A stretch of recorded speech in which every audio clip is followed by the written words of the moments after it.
ان لوگوں کی طرح نہ ہو جانا جو اللہ سے غافل ہو گئے، اللہ نے انہیں اپنے آپ سے غافل کر دیا۔ اور شداد نے اگر کہیں میسج پہنچانا ہے دوسرے گاؤں، گھوڑا دے کے بندہ دوڑانا پڑے گا، آپ نے تو صرف فون نکالنا ہے، موبائل۔ تو اگر یہودیوں کے لیے یا نصرانیوں کے لیے اترے ہیں تو اگر ہمارے بھی لچھن وہی ہو جائیں تو پھر ہم پہ بھی فٹ آئیں گے کہ نہیں آئیں گے؟ یہ دنیا دجل بن گئی انسان کے لیے، اور ایسا دجل بن گئی کہ جس کا حسن کبھی ماند پڑتا ہی نہیں۔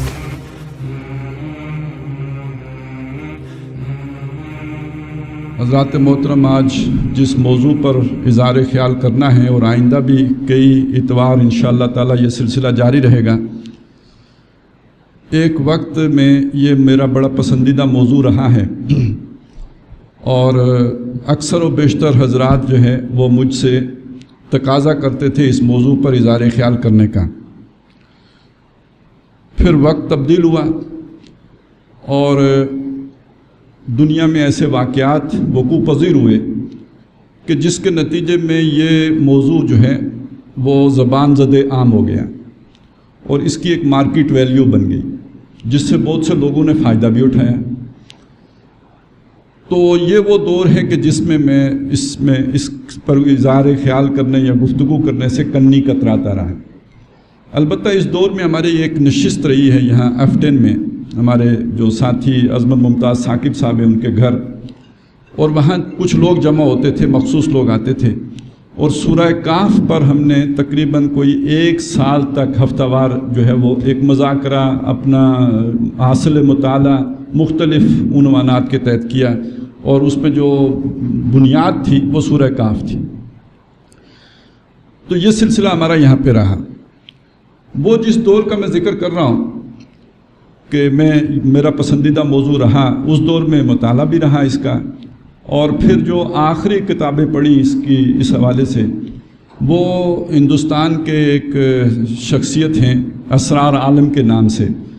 وہ کوئی علمی حلقوں میں تو اس طرح سے معروف شخصیت نہیں ہیں، ان کی بیک گراؤنڈ کیا ہے وہ بھی اتنا مجھے معلوم نہیں، لیکن یہ کہ دجال کے موضوع پر ان کی بہت سی تصانیف آئیں، اور وہ اکثر و بیشتر مفت آتی تھیں اداروں کے پاس، اور وہ وہاں سے مل جاتی تھی پڑھنے کے لیے، وہ میں پڑھتا رہا۔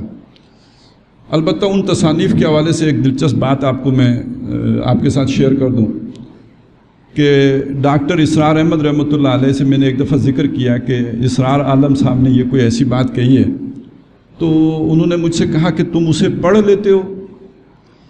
وجہ اس کی یہ ہے کہ وہ اتنا گنجلک لکھتے تھے اور کوئی اتنی اس میں کنفیوژن ہوتی تھی اور بے ربط لکھا ہوتا تھا کہ جلدی سمجھ نہیں آتی تھی بات، لیکن وہ اس کی شاید وہ پورا اسراریت ہی تھی کہ جس کی وجہ سے میں اسے پڑھتا رہا، سمجھنے کی کوشش کرتا رہا، لیکن جو بات سمجھ میں آئی وہ بہت بعد میں آئی، اور اس کا میں ذکر آج اس لیے کر رہا ہوں کہ آج کے دور اور آج کی جو بھی دنیا میں اس وقت جو کچھ ہو رہا ہے، اور جو کشاکش اور کشمکش اور جو فرکشن اور جو ٹکراؤ ہے، تو اس کے پیچھے جسے مائنڈ سیٹ کہتے ہیں، وہ پورے کا پورا اجاگر ہوتا ہے در حقیقت ان کتابوں میں جو دجال کے عنوان کے تحت اسرار عالم صاحب نے لکھی ہیں۔ اور ہمارے ہاں ایک خاص مکتب فقہ جس کو ریپریزنٹ کرتا تھا ایک رسالہ ساحل، کراچی سے نکلتا تھا، اور شاید اب بھی نکلتا ہو، چونکہ میں نہیں پڑھتا اس لیے تھا کا الفاظ زبان پہ آ گئے، ایک وقت تک پڑھتا رہا ہوں اسے، اور کچھ اور لوگ۔ یہ وہ خاص نقطہ نظر ہے کہ جو در حقیقت یوں کہہ لیجئے کہ جو دجالیت کا اسرار عالم کا کانسیپٹ ہے، اس کا یہ ایک انٹلیکچول ورژن ہے جو آپ کو اس اسکول آف تھاٹ میں ملے گا، اور اسی کا جو ایک جو کروڈ فارم ہے یا جو عوامی سطح پہ جس کو ہم ایک خالص جسے ایک دقیانوسی خیال کہہ لیں کہ وہ جو اپنے ایک روایت وہ ہے جو ہماری قرآن و سنت ہے، ایک روایت جو ہم نے بنا لی ہے اپنی بنی ہوئی روایات، جو امت روایات میں کھو گئی اور حقیقت خرافات میں کھو گئی، تو وہ اس کا ایک جو بالکل جو زمین جنبت گل محمد والا انداز ہے۔ تو اصل میں یہ ایک طرف یہ دونوں چیزیں بظاہر بڑی مختلف ہیں، ایک اس کی انٹلیکچول ڈائمنشن ہے اور دوسرا آپ کو بالکل عوامی انداز نظر آئے گا، لیکن ان دونوں کے پیچھے جو بنیادی بات ہے وہ ہے جو اسرار عالم نے کہی ہے۔ اگر آپ اسے ان کا دونوں کا فکری امام مان لیں تو بات غلط نہیں ہوگی، ایک ہی بات ہے، اس کے اظہار یا اس کا ظاہر دو صورتوں میں ہوا ہے۔ اس کے مقابل ایک دوسری سوچ ہے، اور بالکل دوسری سوچ، بالکل اپوزٹ ہے، کہ جسے ہم کہتے ہیں دنیا میں جو رینائسنس مومنٹ کے نتیجے میں وجود میں آئی ہے، جس میں مذہب سے بھی بیزاری ہے، روایت سے بھی بیزاری ہے، طرز کوہن کو مٹا دینے کا ایک انداز ہے، ہر شے کو بلڈوز کر دینا ہے، اور جس نے بہت سے جو ہے وہ مسائل کھڑے کیے ہیں نوع انسانی کے لیے، یہ ایک دوسری ایکسٹریم ہے۔ ان دو ایکسٹریمز کے درمیان جو ٹکراؤ ہے، اور ان کے خاص طور پہ وہ جو دجال کی جو صفت بیان ہوئی ہے احادیث میں، تو وہ یوں سمجھ لیں کہ اگر ایک کی بائیں آنکھ بند ہے، کانی ہے، تو دوسرے کی دائیں آنکھ کانی ہے، ایک کی دنیا کی آنکھ کانی ہے تو دوسرے کی دین اور آخرت اور اللہ اور رسول کی آنکھ کانی ہے۔ تو ان دو کا ٹکراؤ ہے اس وقت جو پوری دنیا اور پورے عالم میں ہو رہا ہے۔ اس اعتبار سے یہ ایک بڑا دلچسپ مضمون بنتا ہے اگر اس نقطہ نظر سے اسے پڑھا جائے۔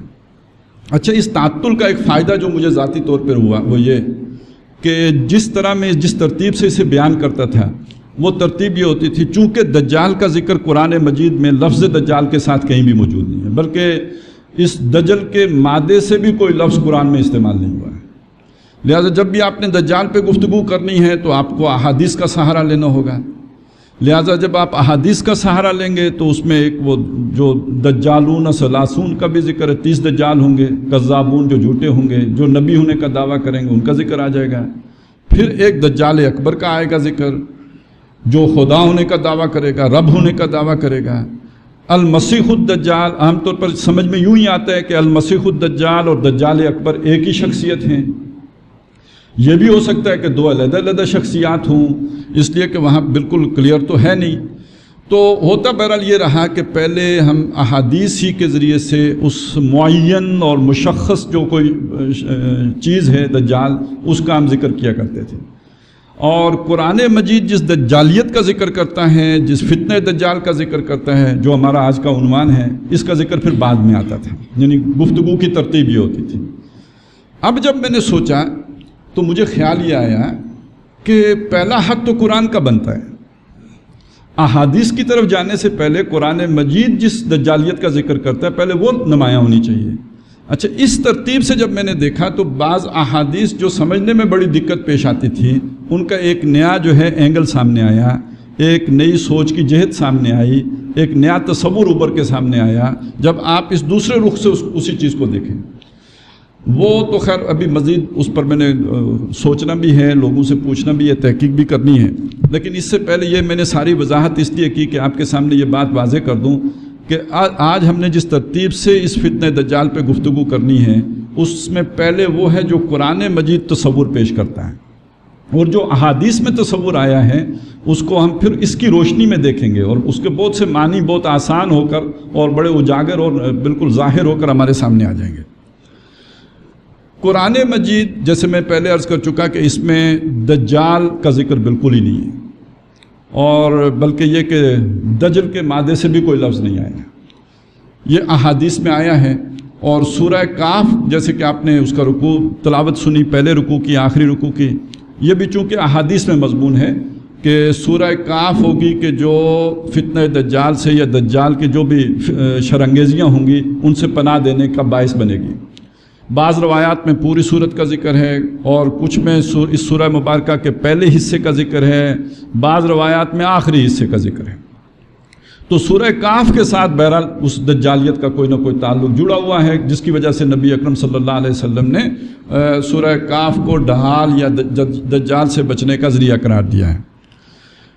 ایک روایت جس کے مفہوم سے جو چیز ہمارے سامنے آتی ہے وہ یہ کہ جو دجال کا دجل ہوگا، وہ اس کا جو بہت اہم تر حصہ ہوگا وہ در حقیقت عقلی ہوگا، یعنی انٹلیکچولی وہ انسان کو جو ہے وہ ڈیسیو کرے گا۔ وہ آپ نے واقعہ سنا ہوگا ضرور کہ جس میں وہ ایک شخص سے کہے گا کہ تم مجھے رب مانو، وہ کہے گا نہیں مانتا، کیونکہ میرا رب وہ ہے جو زندہ کرتا ہے اور مارتا ہے، وہ اسے مار دے گا، اور مارنے کے بعد دوبارہ زندہ کر کے کہے گا کہ اب بھی تو نہیں مانتا۔ تو اس کا جواب وہ شخص یہ دے گا کہ میرا رب تو وہ ہے جو زندہ کرتا ہے، مارتا دنیا میں ہے، زندہ آخرت میں کرتا ہے، یہ تو نے مجھے یہیں پہ مار کے یہیں پہ زندہ کر دیا، یقیناً تو دجال ہے، اتنا مجھے پہلے تیرے دجال ہونے کا یقین نہیں تھا جتنا اب ہو گیا ہے۔ تو معلوم ہوا کہ یہ تو در حقیقت بالکل ایک انٹلیکچوئل ڈیبیٹ ہے، کہ جس نے اسے اس کے دجل سے بچا لیا۔ تو قرآن مجید ہے بھی قرآن حکیم، یہ حکمت بری کتاب ہے، لہٰذا اس نے انسان کو بصیرت دینی ہے اور اس کے جو اللہ نے اس کے اندر عقل کی صلاحیتیں رکھی ہیں ان کو 4 چاند لگانے ہیں۔ اس اعتبار سے یہ بات سمجھ لیجئے کہ قرآن مجید نے اس فتنہ دجال کو سمجھانے کے لیے جو اس کا جو اہم تر جو بنیاد ہے وہ کیا ہے۔ اب اس کی طرف آنے سے پہلے ذرا دجل کے لفظ پر غور کر لیتے ہیں تھوڑا سا۔ دجل کا اگر ہم اردو میں ترجمہ کریں تو وہ فریب بنے گا، اور فریب ویسے تو کئی طرح کا ہوتا ہے، کسی کو دھوکہ دینا، باتوں میں چکمہ دے دینا، یہ بھی تو فریب ہی ہے، فریب کی اقسام ہیں۔ لیکن یہ کہ دجل کے اندر جس فریب کا معنی شامل ہوتا ہے اور جو نمایاں ہوتا ہے وہ معنی ہے در حقیقت کسی شے کے اوپر کوئی دوسری شے چڑھا دینا، چہرے کے اوپر چہرہ سجا لینا۔ آپ کے پاس تانبا تھا، تانبے کے اوپر آپ نے جو ہے وہ سونے کا پانی چڑھا کر اسے سونا بنا کے بیچ دیا۔ یہ جو ایک شے کے اوپر دوسری شے کا ملمہ کر کے اس کو وہ شے بنا کے جو کہ وہ نہیں ہے پیش کر دینا، یہ دجل یا فریب جو ہے، یہ ہے وہ معنی کہ جس معنی میں حدیث میں اس کا ذکر آیا ہے دجال کا۔ تو وہ شے کہ جو حقیقت پر پردہ ڈال دے، جو حقیقت کو چھپا لے، ملتبس کر دے، کنفیوژن کریٹ کر دے، یہ وہ چیز ہے کہ در حقیقت جس پر ہم دجل کے لفظ کا اطلاق کر سکتے ہیں۔ اس اعتبار سے اگر ہم دیکھیں تو اللہ تعالیٰ نے انسان کو جو دنیا میں بھیجا ہے تو دنیا کو اس کے لیے بہرحال باعث کشش بنا کے بھیجا ہے نا، وگرنہ انسان دنیا میں کیسے رہتا ہے؟ ہمیں سبزہ اچھا نہ لگتا، ہمیں یہاں کی جو ہے نا وہ جو مختلف سینز ہیں یہ ہمارے ایستھیٹک سینس کو جو ہے وہ اپیل نہ کرتے، یا اللہ تعالیٰ نے ہمیں یہ جمالیاتی ذوق نہ دیا ہوتا، جب ہم کھانا کھاتے ہیں تو اس کے ساتھ اللہ نے لذت نہ رکھی ہوتی، یہ جو ہم جو افزائش نسل کے لیے جو کچھ ایکٹ کرتے ہیں اس کے ساتھ اگر کوئی اللہ نے لذت کا معاملہ نہ رکھا ہوتا تو یہ سارے کام انسان کیسے کرتا ہے؟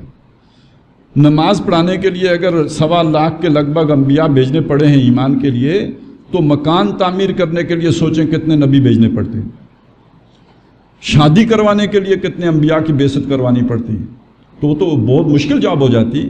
تو یہ تو در حقیقت اللہ نے انسان کے اندر میکینزم ایسا رکھ دیا، اس کو بنایا ایسا، اس کی تقدیر ایسی بنائی کہ یہ ساری چیزیں تاکہ اس کے لیے پرکشش رہیں، یہ کام وہ از خود کرے، اس کے لیے کسی نبی کو بھیجنے کی ضرورت نہ ہو، وہ شادی کرے، وہ گھر بنائے، وہ کھانا کھائے، اس کے لیے جو ہے آسمان سے ہدایت بھیجنے کی ضرورت نہ ہو۔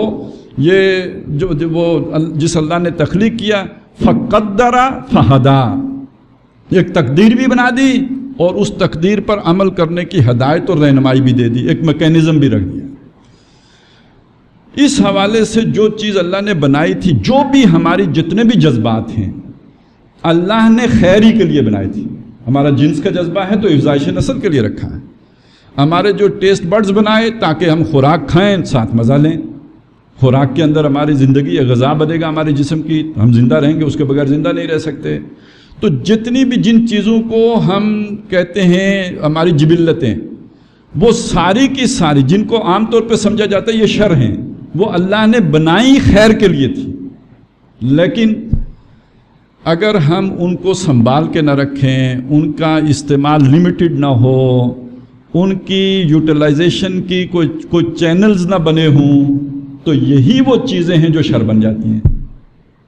اور شیطان کا کام یہ ہے کہ جو اللہ تعالیٰ نے خیر کے عناصر انسان کے اندر رکھے ہیں ان کو وہ موڑ دے شر کی طرف۔ تو یہ اللہ نے جو انسان کے لیے کشش رکھی دنیا کے اندر اس کی مختلف چیزوں میں، وہ کشش ہی وہ ملمہ بن جاتی ہے جو حقائق سے اسے غافل کر دیتی ہے۔ اب وہ حقائق کیا ہیں جن سے انسان غافل ہو جاتا ہے؟ ان میں سب سے پہلی حقیقت خود انسان کی اپنی حقیقت ہے۔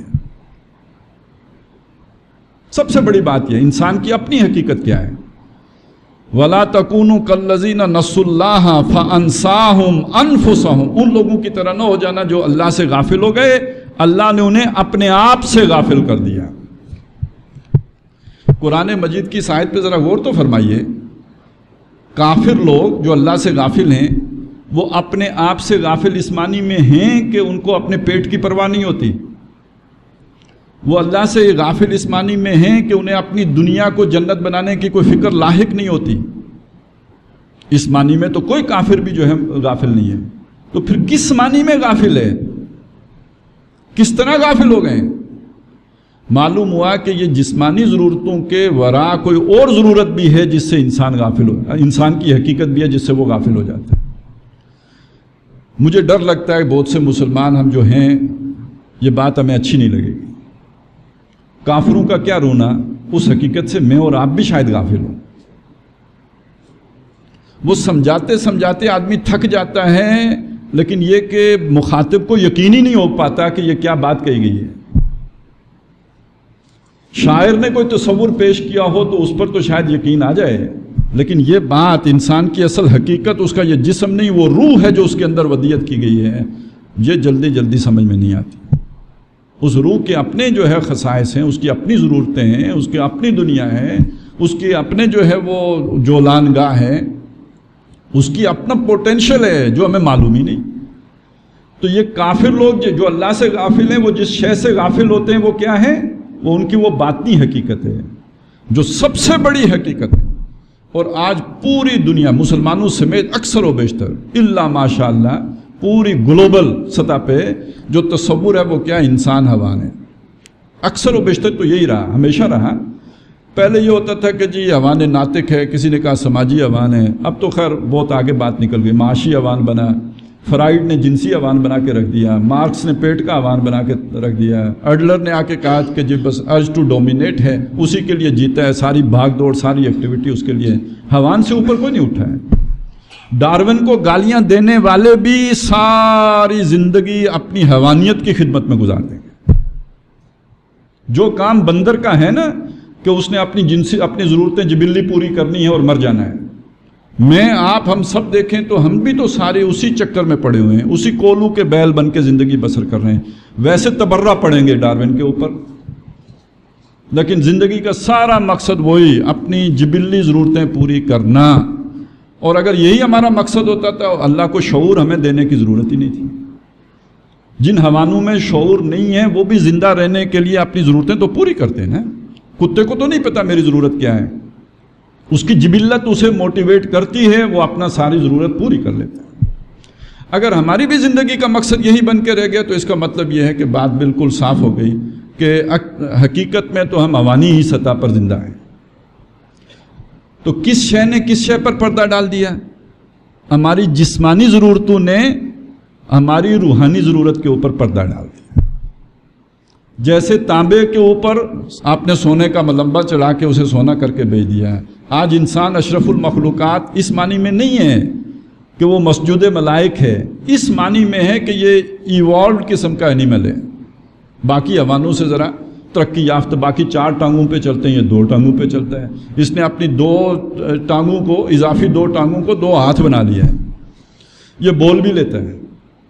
خیر یہ ایک سطح ہے. اس سے اگلی سطح کیا ہے جو اس وقت فکری طور پر پوری دنیا میں چھائی ہوئی ہے، غالب ہے؟ وہ یہ ہے کہ جی، اور اس میں الحمدللہ ہم کہہ سکتے ہیں مسلمان کہ ہم باقی دنیا سے ذرا بہتر پوزیشن میں ہیں. وہ یہ کہ اللہ تعالیٰ باقی ساری دنیا کی نگاہوں سے اوجھل ہو گیا. وہ کسی بھی نام سے باقی نہیں رہا، کیا رام، کیا گاڈ، کسی بھی نام سے باقی نہیں رہا.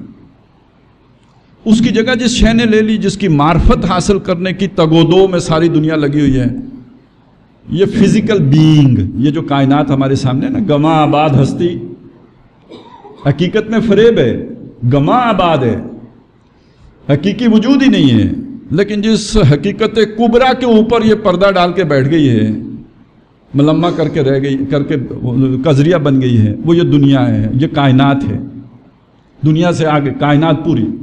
لہٰذا اس کی تو جستجو آپ کریں گے، ایٹم کو بھی کھنگالیں گے، اس کے اندر سے بھی الیکٹران اور پروٹون اور نیوٹران نکال لیں گے، اور گلیکسیز اینڈ گلیکسیز دریافت کریں گے، نوری سالوں سے فاصلے ناپنے شروع کر دیں گے. لیکن اس سب کے پردے کے پیچھے جو ہے، جس کی یہ نشانیاں ہیں، اس تک نہیں پہنچیں گے. وہ جو کہا کھول آنکھ زمین دیکھ فلک دیکھ فضا دیکھ مشرق سے ابھرتے ہوئے سورج کو ذرا دیکھ، ذرا کیا دیکھ، مائکروسکوپ لگا کے بھی دیکھ لیا، ٹیلیسکوپ لگا کے بھی دیکھ لیا، لیکن وہ جو نظر تھی دیکھنے والی کہ جو حقیقت دیکھ سکتی، وہ نظر پیدا ہی نہیں ہوئی، اس کو دیکھ ہی نہیں سکے، اسی میں الجھ کے رہ گئے۔ گاہ میری نگاہ تیز الجھ کے رہ گئی میرے توہمات میں والی بات ہو گئی کہ یہ جو میرے یہ وہمی دنیا ہے نا، اس کے اندر جو ہے الجھ کے رہ گئی، وہ کہیں اس کو دل وجود چیر کر وہاں تک نہیں پہنچ سکی جہاں تک اسے پہنچنا تھا۔ یہ ایک ڈسیپشن ہے، یہ دنیا ڈسیپشن بن گئی۔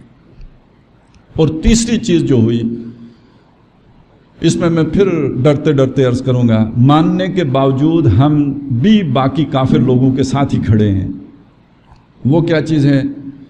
آخرت کی جنت اللہ کی طرف سے بونس میں مل جائے تو ٹھیک ہے، محنت ہم دنیا میں جنت بنانے کے لیے کریں گے۔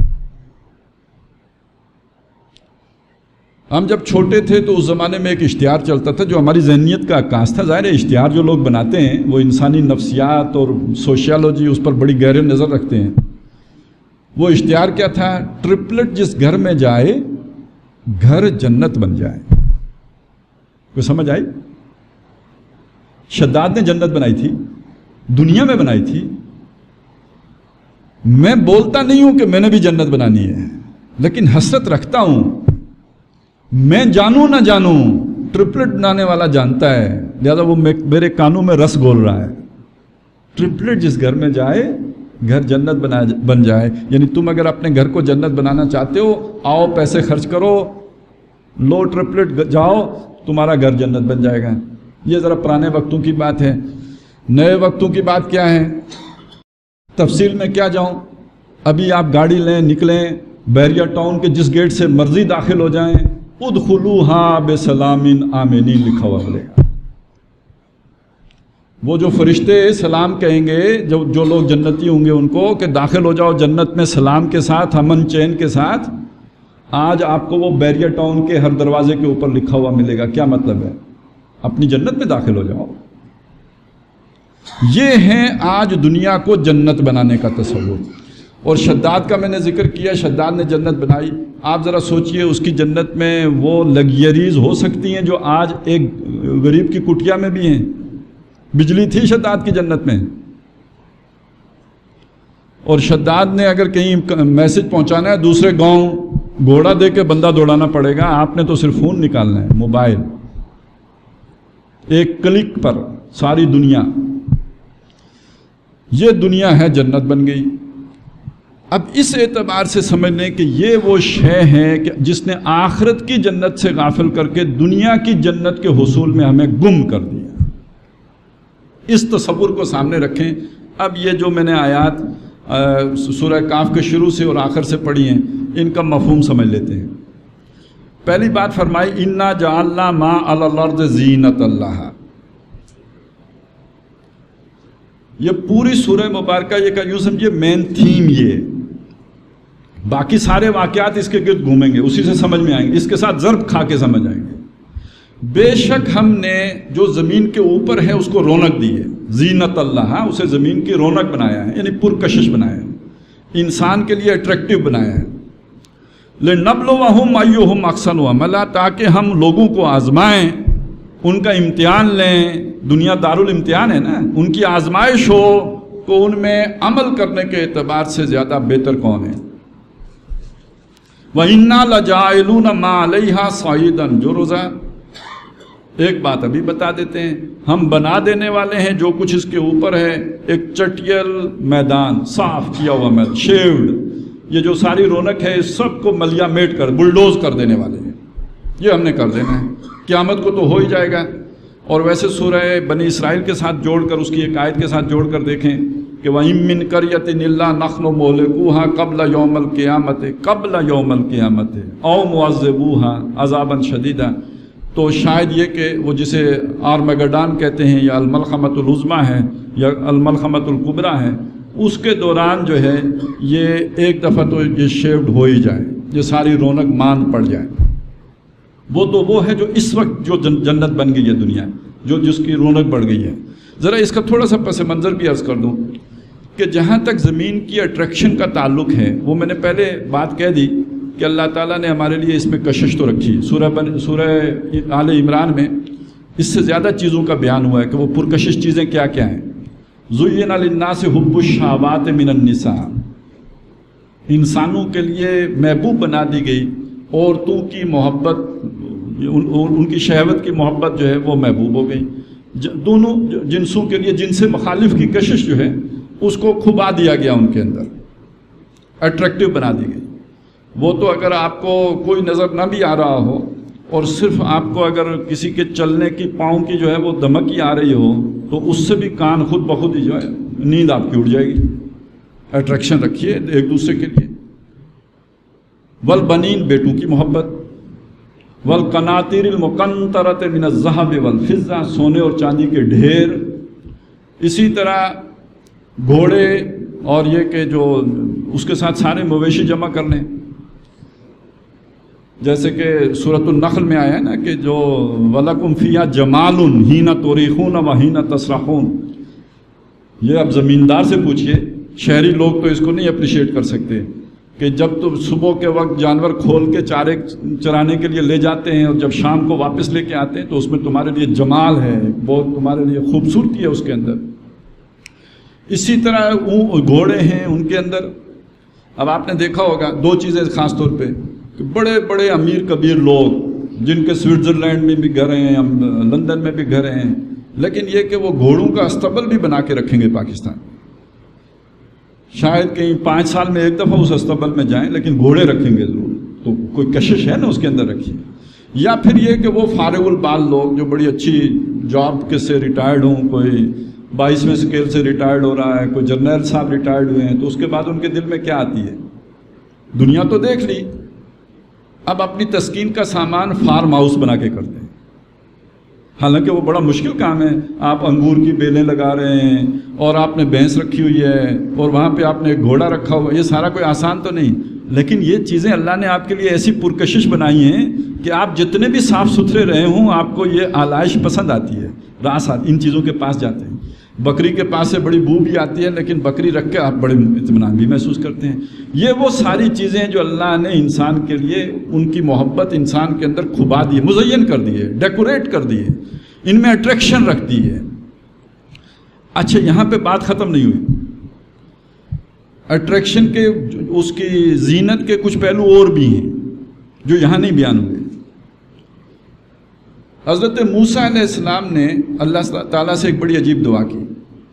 جب ان کو ستایا گیا، ان کے لوگوں نے آ کے گلہ کیا، موسیٰ تیرے آنے سے پہلے بھی ہم ستائے جاتے تھے، اب تو آ گیا، اس کے بعد بھی ہم پہ ظلم و ستم کے پہاڑ اسی طرح توڑے جاتے ہیں.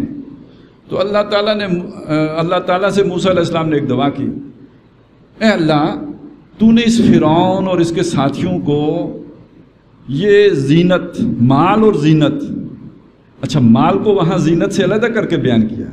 اب یہاں سے جوڑ کر دیکھیں سورہ کاف میں مال کو بھی زینت کہا گیا. المال والبنون زینت الحیات الدنیا، مال اور اولاد دنیا کی زندگی کی زینت ہے. وہاں مال کو علیحدہ بیان کر کے اس کے بعد پھر زینت کا لفظ بھی لے کے آئے ہیں. وہ زینت کون سی تھی؟ اقتدار. اور ہر آدمی سمجھ سکتا ہے کہ جو زینت اقتدار کی ہے وہ مال کی بھی نہیں ہے. کتنے مالدار لوگ ہیں اقتدار کے لیے آج اڈیالہ جیل بیٹھے ہوئے ہیں. مال کی تو کمی نہیں، مال کے لیے تو جانے کی ضرورت نہیں تھی. تو یہ تو ساری سیاسی ضرورت ہے.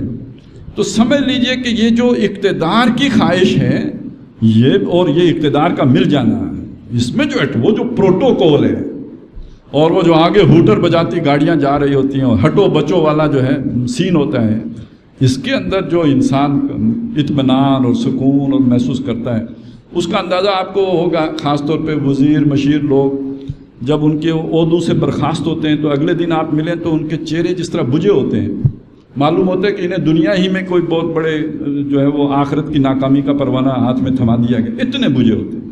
اور وہی شخص جو کل بیمار شفا انٹرنیشنل میں لیٹا ہوا تھا اس کو آج وزارت مل گئی، اگلے دن آپ دیکھیں گے تو معلوم ہوتا ہے سارے جہاں کا حسن ان کے چہرے پہ جو ہے وہ سمٹ آیا ہے. تو یہ اس کی اٹریکشن کتنی شدید ہے. اور یہ وہ چیز تھی جو ہمیشہ سے انسان کے اندر رہی ہے. ذرا پیچھے چلے نا، بالکل ہی پیچھے چلے جائیں. حضرت آدم علیہ السلام ہیں، ان کے 2 بیٹوں کے درمیان لڑائی ہوئی. کوئی وجہ نزاع بھی تو تھی نا جس کی وجہ سے قربانی کی، اور قربانی قبول نہ ہونے کی وجہ سے آخر ہو گئے. وہ وجہ نزاع کیا ہوگی؟ انہی اٹریکٹیو چیزوں میں سے کوئی ہوگی نا،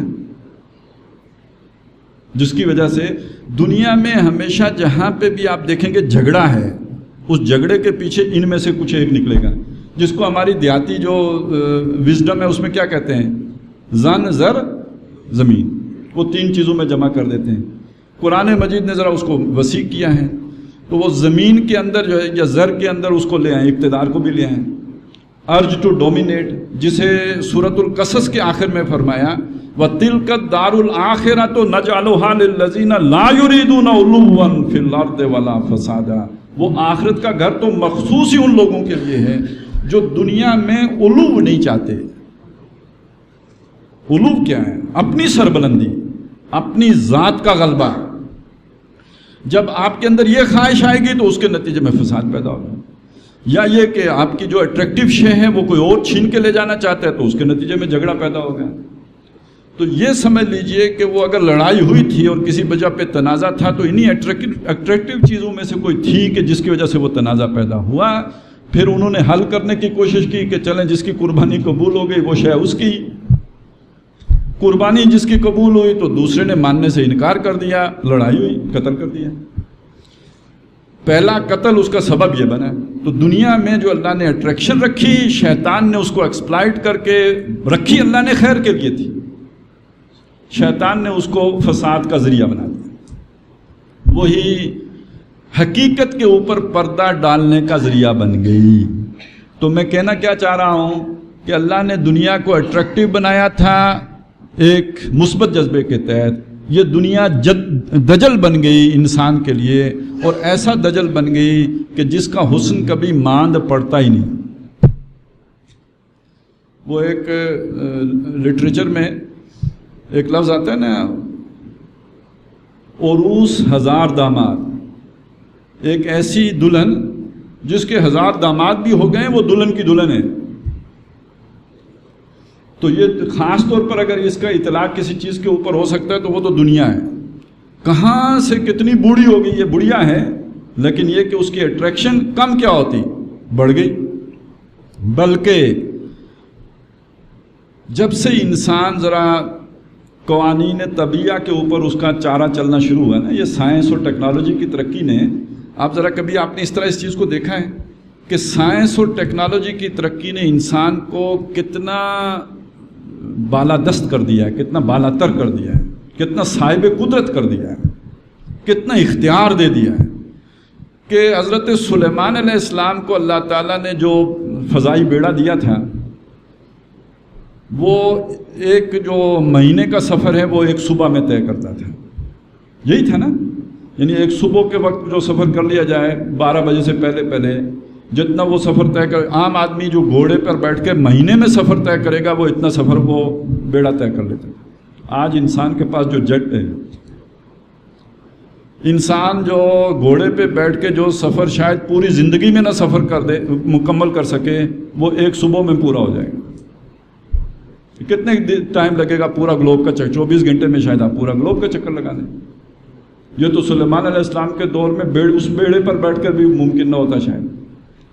اس سے اندازہ لگا. پھر وہ جنات ان کے لیے غوطے لگاتے تھے، مختلف کام کرتے تھے، بلڈنگیں بناتے تھے. جو بھی بلڈنگیں بنی ہوں گی، آج جو انسان بلڈنگیں بناتا ہے اس ٹیکنالوجی کے زور پر، وہ جنات کا عفریت بھی نہیں بنا سکتا. سلیمان علیہ السلام کے دور میں تو ایسی بلند و بالا بلڈنگیں نہیں بنی جو آج بن گئی. پھر ایک جن کی کیا طاقت ہے؟ جو طاقت 220 وولٹ کے کرنٹ میں ہے. 11,000 کو تو چھوڑیں، 66,000 کو تو اکیلے ایک طرف رکھتے ہیں. 220 وولٹ میں جو کرنٹ، جو طاقت ہے اور انرجی ہے، وہ کسی جن میں نہیں ہو سکتی. کتنی ہیوی مشینری آپریٹ ہو جاتی ہے، جن شاید اسے ہلا بھی نہ سکے. تو اس سے سمجھ لیجئے کہ یہ جو اللہ تعالیٰ نے انسان کو یہ موقع دیا، یہ جو پچھلے 400 سال ہیں کہ جس کے نتیجے میں سائنس اور ٹیکنالوجی نے اوج ثریا تک پہنچی ہے. عروج آدم میں خاکی سے انجم سہمے جاتے ہیں. انسان جو ہے وہ فضا میں جو ہے وہ سفر کر رہا ہے، ستاروں پہ کمند ڈال رہا ہے. اس کے نتیجے میں انسان کو اب اتنی اللہ کی ضرورت بھی نہیں رہی. مسئلہ ہے نا، پہلے آپ کے پاس جانور ہیں، آپ جتنا مرضی اہتمام کر لیں، آپ کو کسی بھگوان کو، کسی خدا کو، کسی دیوتا کو دعا کرنی پڑے گی کہ خیر ہو، خطرہ ہے پتہ نہیں کب بیماری آ جائے. آپ نے اگر کوئی زراعت کی ہے، آپ کو بارش، سیلاب، تباہیاں، یہ وہ ان ساری چیزوں سے پناہ مانگنی پڑے گی. لہٰذا تمام وہ ایریاز جہاں پہ زراعت ہوتی تھی، جہاں پہ فصلیں ہوتی تھیں، وہاں کوئی نہ کوئی خدا کا تصور رہتا تھا جس کو مانا جاتا تھا. وہ شرکی ہو لیکن رکھا ضرور جاتا تھا. آج کے انسان کو ضرورت ہی نہیں، اس لیے کہ بہت حد تک موسموں پہ قابو پا لیا. آپ بڑی درست پیشن گوئیاں کر لیتے ہیں، کب سیلاب آنا ہے، کب طوفان آنا ہے، کب بارش ہونی ہے، کب نہیں ہونی ہے. اب ان ساری چیزوں نے، اس کا کمال تو یہ ہے، ہمارے ہاں خشک سالی ہو تو ہم استسقاء کی نماز پڑھتے ہیں. اب محکمہ موسمیات بتا دیتے ہیں بھائی 3 مہینے کے بعد بارش ہوگی. اچھے بھلے صاحب ایمان آدمی کو بھی جرت نہیں ہوتی کہ کسی کو کہے یار استسقاء کی نماز پڑھ لیتے ہیں، کیونکہ محکمہ موسمیات کی پیشن گوئی جو موجود ہے کہ بارش نے تو 3 مہینے کے بعد ہونا ہے، کیسے پڑھیں گے. اب اس میں جو علیحدہ کام ہوتا ہے کہ جب وہ موسمیات والوں سے معلوم کر لیا کہ اس ہفتے ہوگی تو اس ہفتے پھر استسقاء بھی شروع کر دیتے ہیں کہ ہماری دوا کی قبولیت کی وجہ سے یہ ہو رہا ہے. تو یہ جو دنیا میں ترقی ہوئی ہے انسان، اس کے نتیجے میں اس زمین کے حسن میں کمی کی بجائے 1000 نہیں، لاکھوں نہیں، کروڑوں گنا اضافہ ہو گیا. وہ ٹھیک ہے اپنی بات کہ ایک وقت میں یہ سارا گہنا اس کا اتر جائے گا، یہ زیور اتر جائے گا، لیکن اب اس کا نتیجہ کیا نکلا وہ آیا ہے اس سورہ مبارکہ کے آخر میں. اور وہ یہ ہے کہ ایک سوال پوچھا گیا، کل اے نبی پوچھئے، حل ننبئکم، ہم تمہیں نہ بتائیں، بالاخسرین اعمالا، کہ اعمال کے اعتبار سے جو سب سے زیادہ خسارے والے لوگ ہیں ان کے بارے میں نہ بتائیں. اچھا یہاں عمل کو اپنے اس تصور میں نہ لیجئے، ہم تو عمل کہتے ہیں نا جو نیکی کا عمل ہو. عمل کو صحیح کے معنی میں، محنت کے معنی میں، جد و جہد کے معنی میں، کھپنے کے معنی میں لیں کہ اللہ نے انسان کو جتنی صلاحیتیں دی ہیں، جو اس کے اندر پوٹینشل رکھا ہے، وہ سارا اس نے کھپا دیا، یہ اس کی محنت ہے. ایک طالب علم جو عمل کرتا ہے، یعنی وہ جو راتوں کو جا کر اپنی تعلیم حاصل کرتا ہے، تو پوچھا یہ جا رہا ہے کہ جن کی محنتوں کے اعتبار سے جو سب سے زیادہ خسارے میں لوگ ہیں ان کے بارے میں نہ بتائیں. پھر جواب دیا، الذین ضل سعیہم فی الحیات الدنیا، وہ لوگ کہ جن کی ساری محنت دنیا کی زندگی میں گم ہو گئی، جنہیں آخرت یاد ہی نہیں آئی، خود اپنا آپ یاد نہیں آیا کہ میری بھی کوئی روح ہے، اس کو بھی کوئی وقت دوں، اس کی بھی کوئی ضرورتیں جو پوری کروں، جنہیں اللہ سامنے کبھی آیا ہی نہیں. ساری محنت، ساری توانائیاں، ساری کوشش دنیا کی زندگی میں کھپ کے رہ گئیں. الذین ضل سعیہم فی الحیات الدنیا. اب دیکھیے آگے دجل کی بات آ رہی ہے، وَهُمْ يَحْسَبُونَ أَنَّهُمْ يُحْسِنُونَ صُنْعًا. وہ دھوکے میں پڑے رہے، سمجھتے یہ رہے، ڈسیو ہوتے رہے، وہ بڑی اعلیٰ کاریگری کر رہے ہیں. یحسن، احسن و عملہ تھا نا، اسی سے یہ مضارع کا جو فعل استعمال ہوا، وہ بڑا حسین کر رہے ہیں، عمدہ کر رہے ہیں. اچھا اب عمل کا لفظ نہیں لائے، پیچھے عمل کا ذکر تھا، یہاں لفظ تبدیل کر دیا، صنعا کا لفظ لائے. اگرچہ کہ معنی ایک ہی کرتے ہیں ہم، یصنعون جہاں پہ آتا ہے اس کا معنی بھی عمل کرتے ہیں، یفعلون آئے تو اس کا معنی بھی عمل کرتے ہیں، یعملون آئے تو اس کا معنی بھی عمل کرتے ہیں، ہوتا بھی عمل ہے اس کا معنی. لیکن ان میں باریک سا فرق ہے. مولانا اشرف علی تھانوی رحمۃ اللہ علیہ نے وہ فرق بیان کیا ہے. وہ یہ ذہن میں رکھیے، جب کہیں یفعلون آئے گا اس کا معنی عمل ہی ہوگا، لیکن جب ان تینوں کا آپس میں تقابل کریں گے تو وہ فرق سامنے رہنا چاہیے. وہ کیا ہے؟ یفعلون اس عمل کو کہیں گے کہ فعل کہ جس کے اندر ارادہ شامل نہ ہو. مکھی آئی، آپ کی آنکھ جھپک گئی، اس کی میں آپ کا ارادے کا دخل نہیں ہے، آپ نے آنکھ جھپکا، یہ فعل ہے. لیکن یہ کہ آپ نے سوچ سمجھ کر یہ چیز اٹھائی اور رکھ دی اپنے فیصلے سے، یہ عمل ہے. اور یصنعون یا صنعا یہ تصنع اور بناوٹ سے ہے۔ جو عمل کرنے کے لیے آپ نے باقاعدہ ریاضت کی ہو وہ از خود نہ ہو۔ ایک عمل ہوا نا، آپ نے پاؤں اٹھایا، آگے چل پڑے، آپ کو چلنا آتا ہے، اس کے لیے آپ کو کوئی محنت کرنے کی ضرورت نہیں ہے۔ لیکن یہ کہ ہم بولتے ہیں، سب بول لیتے ہیں، لیکن اگر ہمیں گانا ہو تو، ہمیں نعت پڑھنی ہو تو اس کے لیے ہمیں ریاضت کرنی پڑے، اس کے لیے کچھ ایک محنت کرنی پڑے اضافی۔ یہ جو اضافی محنت ہے یہ ہمیں اس خاص شعبے میں تخصص عطا کر دیتی ہے۔ وہ ریاضت سے حاصل ہوتا ہے، ریاضت کے بغیر حاصل نہیں ہوتا۔ ریاضت نام ہے اس کام میں کھپ جانے کا، ڈوب جانے کا، تب آپ کو اس شعبے کے اندر کوئی مقام ملتا ہے۔ آج کے دور کو کہتے ہیں اسپیشلائزیشن کا دور ہے، اور جو پروفیشنلز ہیں، جو اسپیشلسٹ ہیں اپنے اپنے شعبوں کے، وہ واقعتاً کھپتے ہیں تو تب کوئی مقام بنتا ہے نا۔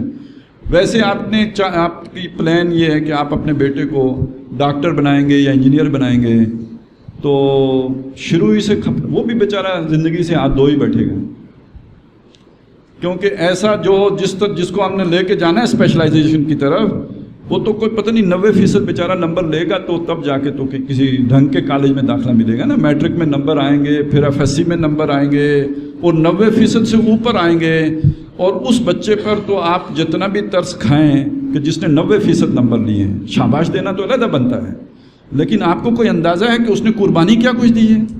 اس کی ساری سماجی زندگی برباد کر دی ہے آپ نے، اس کے سارے تعلقات آپ نے منقطع کر دیے ہیں، اس کو زندگی کے تجربات سے بالکل آپ نے محروم کر دیا ہے۔ لمبی بات میں کیا کروں، اس کا IQ ویلیو لیول کل کتنا بنے گا پتہ ہے؟ آپ کی جتنی دہشت گردی ہے اس کے پیچھے زیادہ تر کون لوگ ہیں؟ الزام مدرسے پہ آتا ہے، یہ آپ کے یہی انجینئر اور یہی ڈاکٹر ہیں، اس لیے کہ ان کو پتہ ہی نہیں دنیا کیا ہے، بس وہ جذبات ہیں، جب ایک دفعہ ابھرے کسی عمل کے رد عمل میں وہ چل پڑے۔ دین تو ہمارا جو ہے نا، اللہ سے محبت کہیں نہ کہیں فطرت میں تو ہوتی ہے ایک مسلمان بچے کے اندر، دنیا کا تجربہ زیرو، اس لیے کہ وہ 90% نمبر ہی لیتا رہا بیچارہ، اور 90% نمبر کن چیزوں کے لیتا رہا؟ میتھ میں اور فزکس میں اور کیمسٹری۔ اس کا تو آپ کی سوشیالوجی کے ساتھ کوئی تعلق ہی نہیں ہے کہ آپ کا کوئی ورلڈ ویو بنے اس کے نتیجے میں۔ نتیجہ کیا سامنے آیا ہے کہ وہ ذہنی طور پر اور سماجی طور پر بالکل ایک بچے کا بچہ ہی رہا، وہ وہیں 5 سال کی عمر میں رک کے رہ گئی اس کی ساری بات، اور ذرا سے آ کے کسی نے ٹلو کیا اور وہ چل پڑا اس رخ کے اوپر جدھر وہ اسے لے کے جانا چاہتا تھا۔ تو یہ نتیجہ نکلا کہ وہ بلکہ میں بعض جیسے لاہور اور کراچی وغیرہ کے بارے میں تو معلوم یہ ہوا ہے، اسلام آباد کا تو مجھے نہیں پتا، یہاں شاید بہتر ہے، تو وہاں تو یہ پتہ چلا کہ جب بچہ جو ہوتا ہے نا پیدا ہونے کے بعد فوراً ہی جا کے تو ویٹنگ لسٹ میں نام لکھوا دیتے ہیں، تب کہیں جب وہ 4 سال کا ہوتا ہے تو کسی اچھے اسکول میں اس کے داخلے کا امکان پیدا ہوتا ہے۔ اور ایک صاحب نے تو یہ بتایا تھا کہ نہیں، پیدائش سے بھی پہلے جا کے ویٹنگ لسٹ میں لکھوانا پڑتا ہے نا۔ تو یعنی ابھی پیدا ہی نہیں ہوا تو دنیا کی فکر پڑ گئی اس کے ماں باپ کو، اور پھر اس کے بعد وہ ایک پائپ لائن میں چلا گیا تو جا کے اگلے سرے سے جب وہ نکلا تو یحسنون صنعا کا سرٹیفکیٹ لے کے نکلا، گولڈ میڈل۔ اور پھر اگر آپ نے ایکسل کرنا ہے اپنے پروفیشن میں، یار باقی رشتہ داروں کو تو چھوڑیں، آپ کی بیوی اور آپ کے بچے بھی آپ کو ترستے رہیں گے، آپ کے پاس ٹائم نہیں ہوگا، تب آپ ایکسل کریں گے۔ تو ذلّ سعیہم کی اس سے بڑی مثال اور کیا ہوگی؟ آپ تمام بڑے بڑے لوگوں کو دیکھ لیجئے جنہوں نے کوئی اپنے شعبے میں مقام بنایا ہے، ان کے بچے بھی ان کی صحبت سے محروم رہے تب بنائے۔ تو جب بچے بھی صحبت سے محروم رہ گئے ہوں تو وہاں اللہ کدھر سے آ جائے گا؟ آخرت کا تصور کہاں سے آئے گا؟ تو سب دنیا میں گم ہو کے رہ گیا۔ اب محنت کا اندازہ لگائیں، اس آدمی کی محنت جس نے دن رات ایک کر کے یہ مقام حاصل کیا ہے، لیکن جب اس دنیا میں 60 سال 70 سال 80 سال آنکھ بند ہوئی، سب عقارت چلا گیا، کیونکہ وہ جو آگے حساب کتاب اس میں تو اس کا کوئی عمل دخل ہی نہیں۔ تو کل هل ننبئکم بالاخسرین اعمالا، کیا ہم تمہیں نہ جتلائیں کہ عمل کے اعتبار سے سب سے زیادہ خسارے میں کون ہے؟ الذین ضل سعیہم فی الحیاۃ الدنیا وہم یحسبون انہم یحسنون صنعا۔ اب ذرا آئیں آج کی اٹریکٹیو چیزوں کی طرف، اس کے نتیجے میں جو حاصل ہوتا ہے وہ کیا ہے؟ ایک سٹیٹس ملتا ہے آپ کی ایک حیثیت ہوتی ہے، آپ اپنے شعبے میں پوری دنیا میں ویل نون آدمی ہوتے ہیں، اس کے ساتھ ساتھ آپ جہاں پہ جائیں آپ کے ایک اسپیشل پروٹوکول ملتا ہے آپ کو. ویسے پتہ نہیں یہ کوئی اتنی آسان شے نہیں ہے پروٹوکول، اس کو چھوڑنا. ہم ایئرپورٹ پہ جائیں وہ عام دروازے سے، وہ شخص جو خصوصی دروازے سے جائے، نہ کوئی روک نہ ٹوک، اس کا پاسپورٹ لا کے اس کے ہاتھ میں پکڑایا جائے، 2 آدمی ہٹو بچو کرتے ہوئے جا کے جہاز پہ بٹھائیں. 2 دفعہ میرے آپ کے ساتھ بھی ہو تو شاید اس کے بعد پتہ لگے کہ یہ کیا چیز ہوتی ہے. اس کے بغیر تو ٹھیک ہے، جب تک نہیں ملا، لیکن جب مل جائے تو اس کے بعد چھوڑنا بہت مشکل کام ہے. آپ کا وہ سٹیٹس بنتا ہے، پھر وہ اسی جینٹری کے اندر آپ کا انفلوئنس پیدا ہوتا ہے. آپ تو کسی اور ہی کلب کے ممبر ہوتے ہیں، آپ دنیا میں رہتے ہوئے بھی خلائی مخلوق ہوتے ہیں، اس معنی میں نہیں جس میں آج بات ہو رہی ہے، لیکن جو واقعی آپ تو خلائی مخلوق ہیں، آپ چوزن پیپل ہیں. آپ تو دنیا کے جو سمجھیے کہ ملائی ہیں، کریم ہیں، یہ آپ کو ملتا ہے. لیکن اس ملنے کے لیے اللہ نے جو آپ کو 60 سال 70 سال کا ٹائم دیا تھا، اور اللہ نے جو آپ کو پوٹینشل دیا تھا، وہ سب اس کے لیے کھپانا پڑتا ہے، بدلے میں یہ ملتا ہے. لیکن اٹریکشن اس میں بہت ہے، وہ لمبی لمبی گاڑیاں، وہ لائف سٹائل، وہ سارا کچھ، وہ تو انسان کو اس طرح کھینچ لیتے ہیں جیسے بلیک ہول کھینچ لے کسی چیز کو اپنی طرف، اور انسان اس میں گم ہو جاتا ہے. اب اندازہ لگائیے کہ کتنا بڑا دجل ہے، کتنا بڑا فریب ہے، جسے ہم اٹریکشن کہتے ہیں، جسے ہم کشش کہتے ہیں، کتنا بڑا دجالیت ہے کہ جس کے اندر ہم گرفتار ہیں. اور یہ اگر دجالیت ہے تو پھر سمجھیے اس سے بچا ہوا کون ہے؟ ذرا اس چیز کو سوچیں. لوگ علم حاصل کریں گے دنیا کے لیے، وہ علم دین کا ہو یا دنیا کا ہو. آپ انجینئرنگ پڑھ رہے ہیں تو کس لیے پڑھ رہے ہیں؟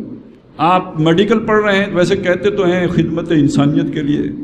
ہم سب کو معلوم ہے جو خدمت انسانیت پیش نظر ہوتی ہے.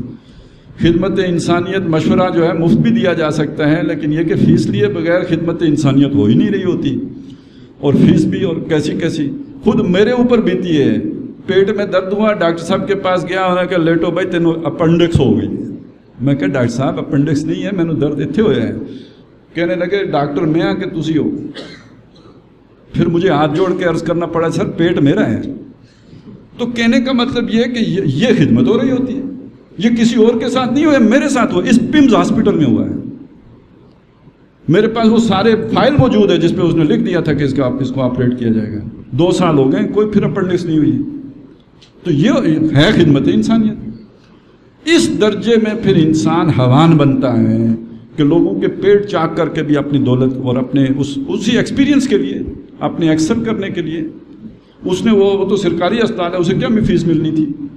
لیکن یہ کہ ایک بہرحال اسے تجربہ تو ہو جانا تھا اتنی سی بات کے لیے. تو وہ پتہ نہیں کتنے ہوں گے جن کو لٹا دیا ہوگا اس نے. اس درجے میں پھر درندگی آ جاتی. ثم رددناہ اسفل السافلین. وہ پہلو تو ہیں ہی جو باقی ہیں، میں نے آپ کو یہ پہلو بھی دکھا دیا سب سے معزز پیشے کا. یہ ہے وہ دجالیت کہ جس سے بچا ہوا شاید ہی ہو کوئی زمانے میں. اور آج صرف اشارہ کر دوں اس کے اوپر ایک اور جو ہے نا ردہ جو ہم لگا دیتے ہیں. یہ ساری آیات جو میں نے پڑھ کے آپ کے سامنے رکھی ہیں، اس پر جو پردہ ڈالنا ہو تو پتہ کیا ہے؟ یہ عیسائیوں کے لیے نازل ہوئی ہیں. چھٹی آپ جو مرضی کرو، ساری تفسیریں پڑھ کے دیکھ لیں. ان آیات میں بیان عیسائیوں کا ہے. تو مسلمانوں کے لیے رہ کیا جائے گا بھائی؟ آدھا قرآن مشرکوں کے بارے میں اترا ہے، باقی کوئی یہودیوں کے بارے میں اترا ہے، کوئی عیسائیوں کے بارے میں اترا ہے. تو میرے اور آپ کے لیے کیا بچا؟ اقیموا الصلاۃ، آتوا الزکاۃ، اور ثم اتموا الصیام الی اللیل، اور وہ کچھ وراثت کے احکام 2-2.5 پارے میرے اور آپ کے ہیں. باقی سارا غیروں کا قرآن ہم ثواب کے لیے پڑھتے رہتے ہیں. ایسی بات نہیں، یہ بھی ایک پردہ ہے، اس پردے کو بھی اتاریں. یہ سارا قرآن ہمارا ہے. اور یہودیوں اور نصرانیوں کے حق میں جو اترا ہے ان کے کو حوالہ بنایا ہے، سمجھایا ہمیں کہ وہ بھی کبھی نیک تھے، وہ بھی کبھی اچھے تھے، آج یہ ہو گئے ہیں. تمہیں یہ کتاب دے رہے ہیں، تم ویسے نہ ہو جانا. وَلَا تَكُونُوا كَالَّذِينَ أُوتُوا الْكِتَابَ مِن قَبْلُ. جن لوگوں کو تم سے پہلے کتاب دی گئی تم ویسے نہ بن جانا. تو اگر یہودیوں کے لیے یا نصرانیوں کے لیے اترے ہیں تو اگر ہمارے بھی لچھن وہی ہو جائیں تو پھر ہم پہ بھی فٹ آئیں گے کہ نہیں آئیں گے؟ تو سمجھ لیجئے کہ یہ مختلف پردے ہیں. انشاءاللہ تعالیٰ ان نشستوں میں ہم ان پردوں کو کھولیں گے. آج بنیادی بات ہمارے سامنے آ گئی. وہ بنیادی بات یہ ہے کہ قرآن مجید جس دجل کا یا فریب کا یا دجالیت کا ذکر کرتا ہے وہ در حقیقت دنیا ہے. پہلی بات یہ. دوسری بات یہ، انسان کی ترقی نے دنیا کے دجل و فریب میں 1000 گنا، لاکھ گنا نہیں، کروڑوں اربوں گنا کا اضافہ کر دیا. پہلے سے زیادہ اٹریکٹیو بنا دیا. آج کا انسان پہلے انسان کی نسبت زیادہ اللہ سے، آخرت سے، اپنے آپ سے غافل ہو گیا. اس کے بعد آگے ہم دیکھیں گے کہ اس کی مختلف پرتوں کیا ہیں. ہماری زندگی کے مختلف گوشے ہیں نا. آج تو صرف ہم نے عقیدے کا پہلو دیکھا ہے یا ایک حد تک اپنی محنت کی جو لانگاہ کے اعتبار سے دیکھا.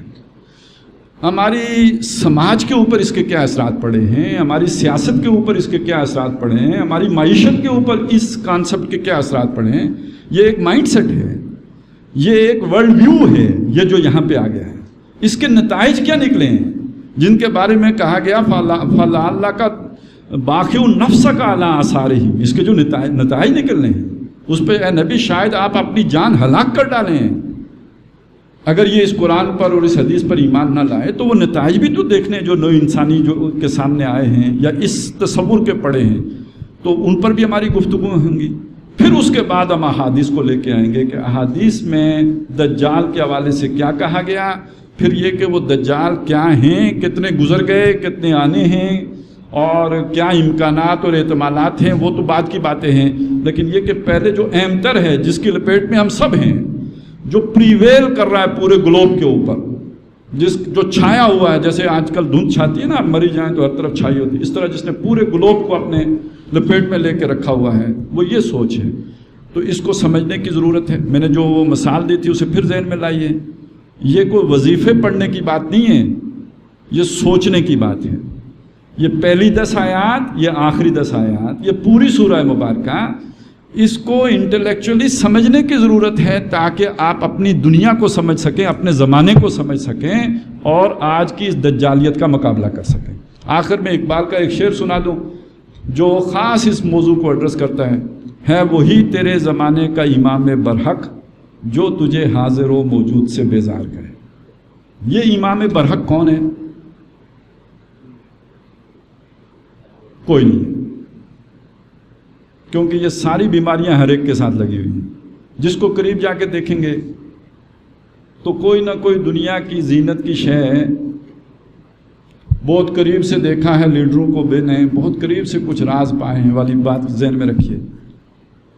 یہ امام برحق یا ہے محمد الرسول اللہ صلی اللہ علیہ وسلم، اختیاری فقر اختیار کرنے والے، یا یہ اللہ کی کتاب ہے جو ہمارے پاس ہے. یہ امام ہے نا، ہم دعا مانگتے ہیں اس کو ہمارا امام بنا. یہ زمانے سے بیزار کرنے والی اور یہ ساری جو اس کی یہ ڈسیپشن ہے اور دجالیت ہے، ایک یک لخت اس سے آزاد کرانے والی کتاب ہے جو آپ پر سٹرکچر کا جو بوجھ ہے اس سے آپ کو گلو خلاصی دینے والی یہ کتاب ہے وہی تیرے زمانے کا امام برحق جو تجھے حاضر و موجود سے بیزار کرے. اللہ تعالی ہمیں اس امام کی اقتداء میں چلنے کی توفیق عطا فرمائے. بارک اللہ لی و لکم فی القرآن العظیم و نفعنی و ایاکم بالآیات و ذکر الحکیم.